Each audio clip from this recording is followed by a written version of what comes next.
का सप्तशती त्रयोदश अध्याय। सूरत और वैश्य को देवी का वरदान। जो उदय काल के सूर्यमंडल की सी कांति धारण करने वाली है, जिनके 4 भुजाएं और 3 नेत्र हैं, तथा जो अपने हाथों में पास, अंकुश, वर एवं अभय की मुद्रा धारण किए रहती हैं, उन शिवा देवी का मैं ध्यान करता हूँ। ऋषि कहते हैं,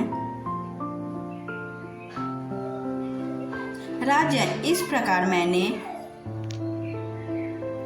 तुमसे देवी के उत्तम महात्म्य का वर्णन किया, जो इस जगत को धारण करती हैं। उन देवी का ऐसा ही प्रभाव है, वे ही विद्या उत्पन्न करती हैं। भगवान विष्णु की माया स्वरूपा उन भगवती के द्वारा ही तुम ये वैश्य तथा अन्यान्य विवेकी जन मोहित होते हैं, मोहित हुए हैं तथा आगे भी मोहित होते रहेंगे।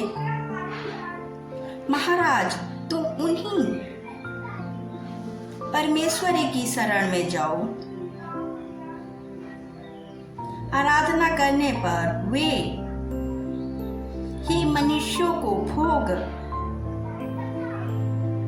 स्वर्ग तथा मोक्ष प्रदान करती हैं। मार्कंडेय जी कहते हैं, मेधा मुनि के ये वचन सुनकर राजा सूरथ ने उत्तम व्रत का पालन करने वाले उन महाभाग ऋषि महर्षि को प्रणाम किया। वे अत्यंत ममता और राज्यपहर से बहुत छिन्न हो चुके थे। महामुनि इसलिए विरक्त होकर वे राजा तथा वैश्य तत्काल तपस्या को चले गए और वे जगदम्बा के दर्शन के लिए नदी के तट पर रहकर तपस्या करने लगे। वे वैश्य उत्तम देवी स्तुत का जाप करते हुए तपस्या में प्रवृत्त हुए। वे दोनों नदी के तट पर देवी की मिट्टी की मूर्ति बनाकर पुष्प, धूप और हवन आदि के द्वारा उनकी आराधना करने लगे। उन्होंने पहले तो आहार को धीरे धीरे कम किया, फिर बिल्कुल निराहार रहकर देवी में ही मन लगाए एकाग्रता पूर्वक उनका चिंतन आरंभ किया। वे दोनों अपने शरीर के रक्त से प्रोक्षित बलि देते हुए लगातार 3 वर्ष तक संयम पूर्वक आराधना करते रहे। इस पर प्रसन्न होकर जगत को धारण करने वाली चंडिका देवी ने प्रत्यक्ष दर्शन देकर कहा। देवी बोली, राजन तथा अपने कुल को आनंदित करने वाले वैश्य, तुम लोग जिस वस्तु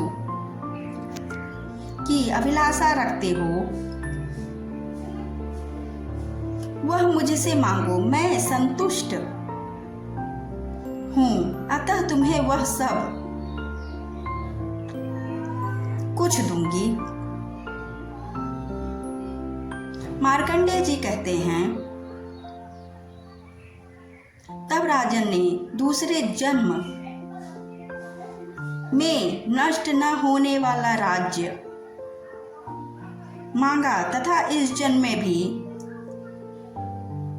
शत्रुओं की सेना को बलपूर्वक नष्ट करके पुनः अपना राज्य प्राप्त कर लेने का वरदान मांगा। वैश्य का चित्त संसार की ओर से छिन्न एवं विरक्त हो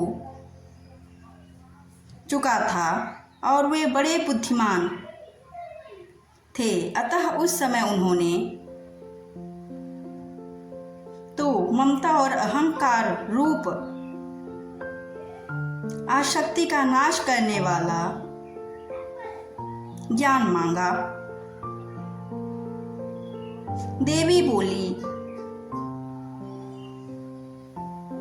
राजन, तुम थोड़े ही दिनों में शत्रुओं को मारकर अपना राज्य प्राप्त कर लोगे। अब वहां तुम्हारा राज्य स्थिर रहेगा। फिर मृत्यु के पश्चात तुम भगवान विवस्वान सूर्य के अंश के जन्म लेकर इस पृथ्वी पर सार्वणिक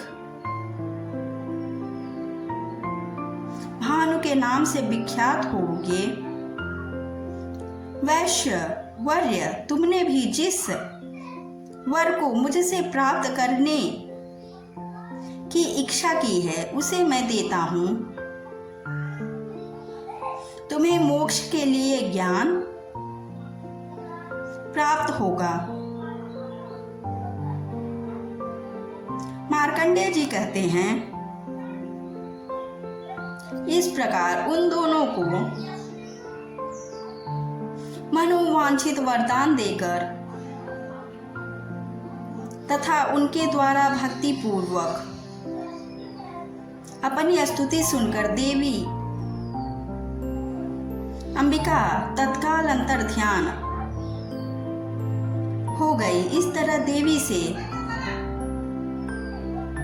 वरदान पाकर क्षत्रियों में श्रेष्ठ सुरथ सूर्य से जन्म ले सार्वणिक मनु होंगे। इस प्रकार श्री मार्कंडेय पुराण में सार्वणिक मानवंतरिक कथा के अंतर्गत देवी महात्म्य में सुरथ और वैश्य को वरदान नामक 13वां अध्याय पूरा हुआ। जय माता रानी।